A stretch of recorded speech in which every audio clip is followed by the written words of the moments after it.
अस्सलामुअलैकुम। बोल news headquarters में कहेंगे आपको खुशामदीद। मैं हूं आपके साथ बुशरा हक। मैं हूं मोहम्मद कामरान और मैं हूं महविश निसार। हेडलाइंस आपने मुलाहिजा की, बुलेटिन में बात होगी। लॉन्ग मार्च की कॉल 8 दिन के अंदर। अच्छा हुआ ऑडियो लीक हो गई। कश्मीरियों से कप्तान का वादा। मरियम नवाज बरी हो गई। किसानों से मुज़ाकरात क्यों नाकाम। और शाहीन फिर करेंगे परवाज।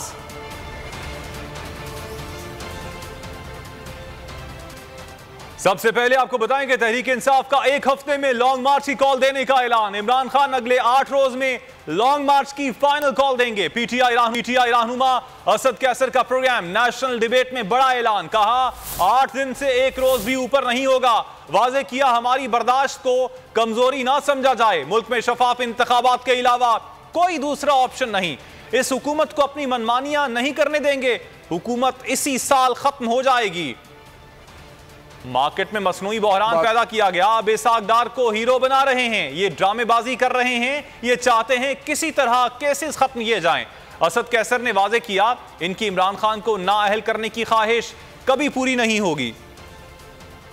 हमारे डिस्कशन कल भी हमारी मीटिंग हुई थी और हमने ये डिसाइड किया है कि हफ्ते में हम जो है ना लॉन्ग मार्च के लिए कोई कॉल देंगे। इस हफ्ते में देंगे। हम देखिए हमने इसके लिए जितनी भी कोशिश की, इनको हम ऑप्शन दे रहे हैं, हम देख रहे हैं। सबके बावजूद हम तैयार हैं कि आए हमारे साथ बैठे, हम बात करने के लिए तैयार है। लेकिन सबसे पहले वेट करना होगा इलेक्शन कब होंगे और दूसरी बात यह है कि असेंबली कब डिसॉल्व होगी। अगर ये नहीं करते और हम इसमें ज्यादा टाइम नहीं लेंगे, एक हफ्ते के अंदर अंदर जो है ना हम निकाल देनी है लॉन्ग मार्च। जो हमारे पास बुलेट्स है ना, हम आखिरी हद तक जाएंगे। ये जो कह रहे थे कि हमने कोई एनआरओ नहीं दिया, ये अभी देख रहे हैं, कौम देख रही है कि नैब की जो है ना हाथ पाँव काट के उसकी कानून को जो है ना मिलामेट करके अपनी लिए राय निकाल रहे हैं। ये तो निकलेंगे। या तो उन्होंने कोई जो है ना खुद मार्केट में एक मसनूई बहरान पैदा करके इसको हीरो बनाया जा रहा है। और मुल्क में वैसे भी क्राइसिस है।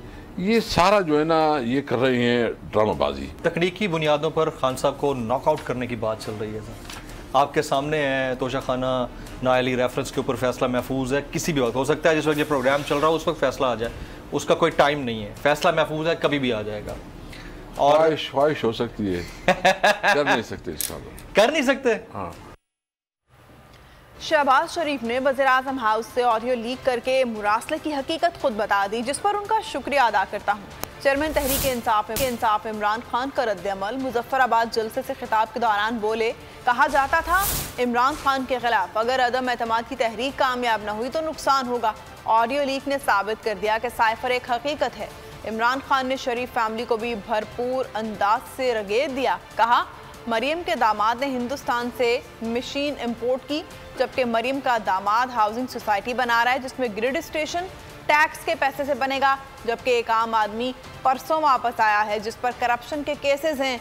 वाज़े किया कि इसाक डार जब भी वजीर बना मुल्क का दिवालिया निकल गया।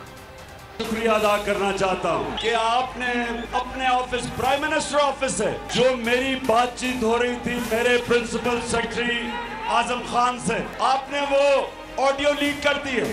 तो शहबाज शरीफ मैं शुक्रिया अदा आपका इसलिए करता हूँ कि आप सारी दुनिया को कम से कम पता चलेगा कि वो जो साइफर था, जो मुरासला था, वो हकीकत है। इमरान खान को अगर इस अदम एतमाद की जो मोशन टेबल हुई असेंबली में, अगर इसको शिकस्त दी तो पाकिस्तान को बड़ा नुकसान उठाना पड़ेगा।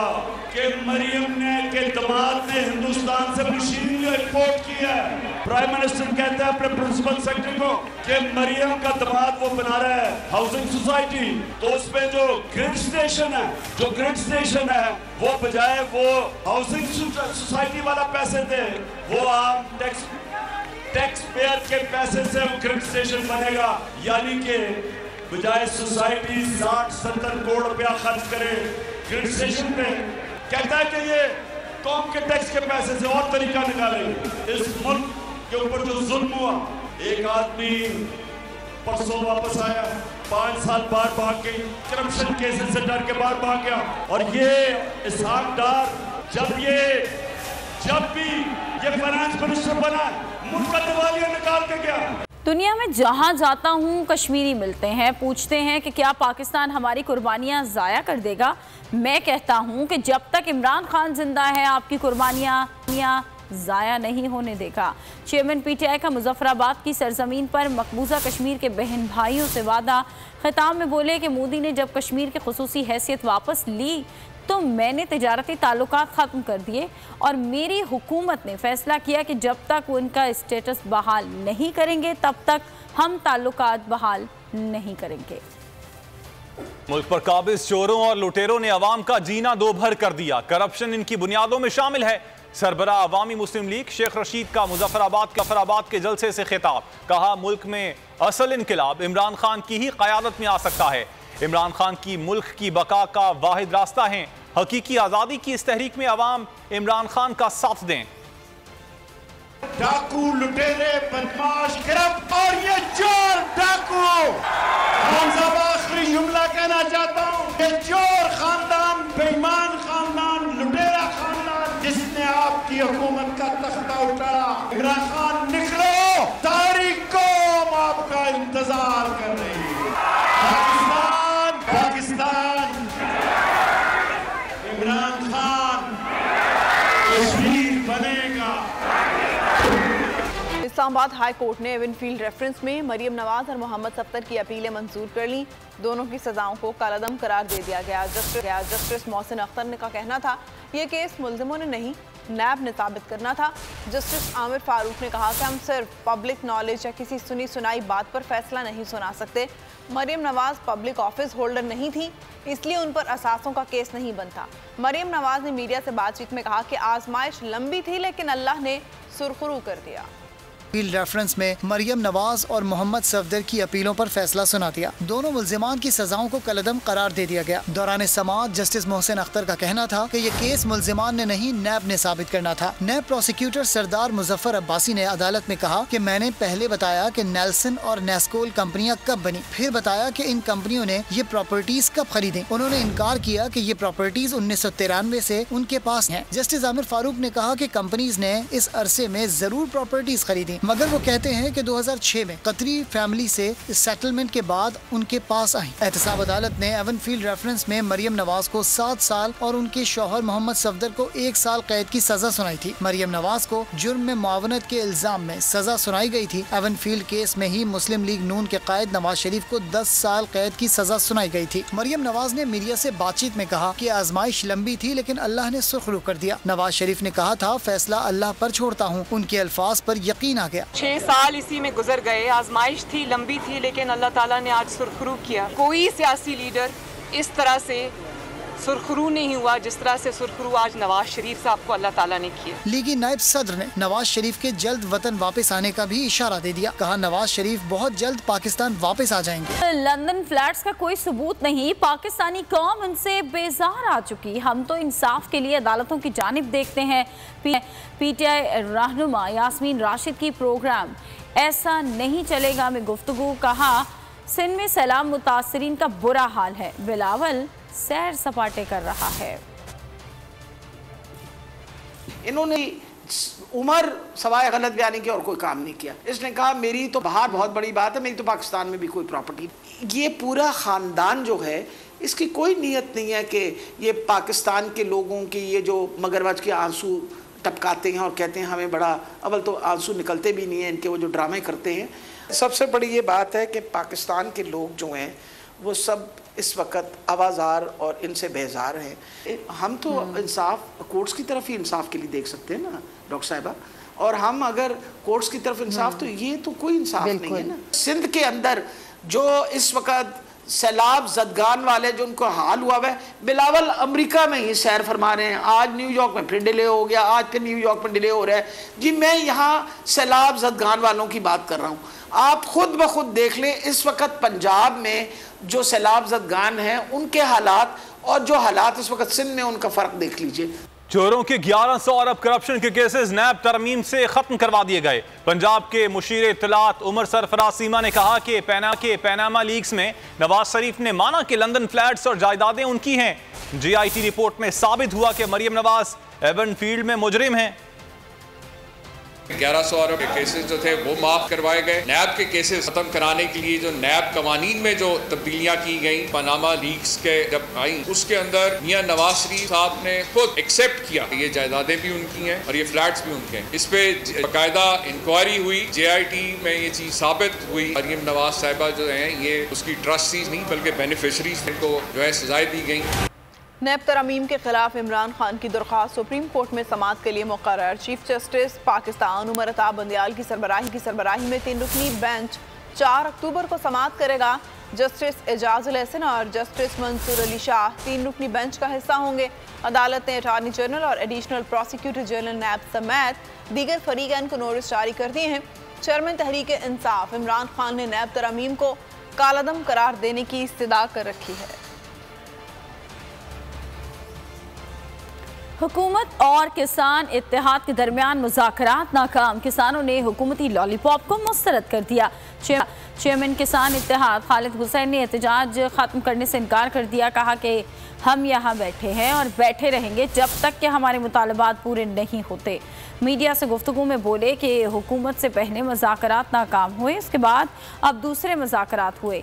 वफाकी वज़ीर दाखिला राना सनाउल्लाह से मुलाकात में मसाइल उनके सामने रखे। उन पर वाज़े कर दिया है कि हुकूमत फ़ी यूनिट रेट का ऐलान करे तो हम भी घरों को जाएं। किसान मुज़ाकरात नाकाम, एहतिजाज जारी रहेगा। किसानों का हुकूमत को 2 टोक पैगाम। इस्लामाबाद में किसान इत्तेहाद का एहतिजाज खत्म न हो सका। हुकूमत और मुजाहिरीन के मुज़ाकरात नाकाम हो गए। हुकूमत की हद धर्मी आड़े आ गई। किसान इत्तेहाद के मुजाहिरीन की जानिब से दिन भर खैबर प्लाजा फ्लाईओवर चौक को बंद रखा गया। चेयरमैन किसान इत्तेहाद खालिद हुसैन बाट ने वाजे कर दिया, हम यहाँ बैठे हैं और बैठे ही रहेंगे जब तक कि हमारे मुतालबात पूरे नहीं होते। मीडिया से गुफ्तगू में खालिद बात का कहना था कि वफाकी वजीर दाखिला राना सनाउल्लाह से मुलाकात में मसाइल उनके सामने रखे। हुकूमत फी यूनिट रेट के ऐलान करे तो हम भी घरों को जाएं। उनका कहना था कि किसान इत्तेहाद मार्च के मजीद काफिले कसूर से मार्च में शिरकत के लिए रवाना हो चुके हैं, जिसके बाद डी चौक की जानिब पेशकदमी करने या न करने का फैसला सामने आएगा। लोग अब इस बात पे मानने के लिए तैयार नहीं है। वो कहते हैं जो भी झुंड लगाना है वो लगाएं और हमें बताएं, तब जाएंगे वरना हम नहीं जाएंगे। लेकिन फिर भी हम इस गवर्नमेंट की कोशिश को सराहते हैं। अगर गवर्नमेंट और अगर करना ही है तो 2 दिन हम और बैठे हैं। गवर्नमेंट से रिक्वेस्ट है कि वो पर यूनिट पर रेट का ऐलान करे। किसान इत्तेहाद से मुज़ाकरात के बाद हुकूमत ने ज़रई ट्यूबवेलों के मुआयने का जायजा लेने के लिए बैनुल वज़ारती कमेटी तश्कील दे दी है। इस सिलसिले में power planning and monitoring company की जानिब से नोटिफिकेशन जारी कर दिया गया। अवाम को रिलीफ देना है या नहीं, फैसला हुकूमत पाकिस्तान नहीं IMF करेगा। हुकूमत का पेट्रोल सस्ता करने के लिए IMF से इजाजत लेने का फैसला। वजारत खजाना के मुताबिक वजीर खजाना IMF से बातचीत की तफसीलात वजीर आजम शहबाज शरीफ को बताएंगे। हुकूमत अब जो भी करेगी IMF से पूछ के करेगी। IMF की रजामंदी से पेट्रोलियम मसनूआत की कीमतें कम होंगी। IMF से क्या बातचीत होगी, इसहाक डार वजीर आजम को बताएंगे। IMF ने एक वजीर खजाना की मान ली, अब 10 अपनी मनवाएगा। फिलहाल 2 पेट्रोलियम मसनूआत पे लेवी की मौजूदा शरह बरकरार रखे जाने का इम्कान है। वजारत खजाना के मुताबिक IMF के साथ हतमी बात के बाद फैसला किया जाएगा। पेट्रोल पर इस वक्त 42 रुपए 37 पैसे फी लीटर पेट्रोलियम लेवी आयत है। जनवरी 2023 तक पेट्रोल पे पेट्रोलियम लेवी 50 रुपए फी लीटर तक बढ़ाना है। आवाम को रिलीफ कब देना है और कब बोझ डालना है, ये सारे मामलात IMF से मुज़ाकरात के बाद तय होंगे।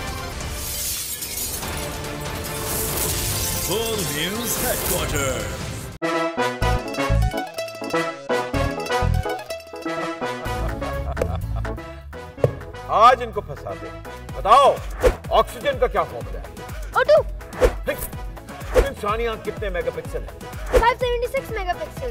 अच्छा, वो कौन सा जानदार है जिसकी 5 आंखें हैं? मक्खी। किसी भी एंगल से ये नहीं कच्चे, क्योंकि छठी के बच्चे आपसे अच्छे।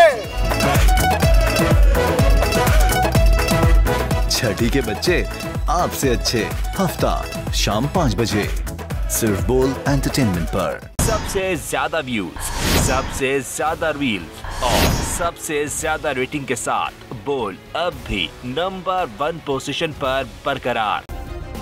सब्सक्राइब करें और बेल दबाएं ताकि कोई खबर रह न जाए।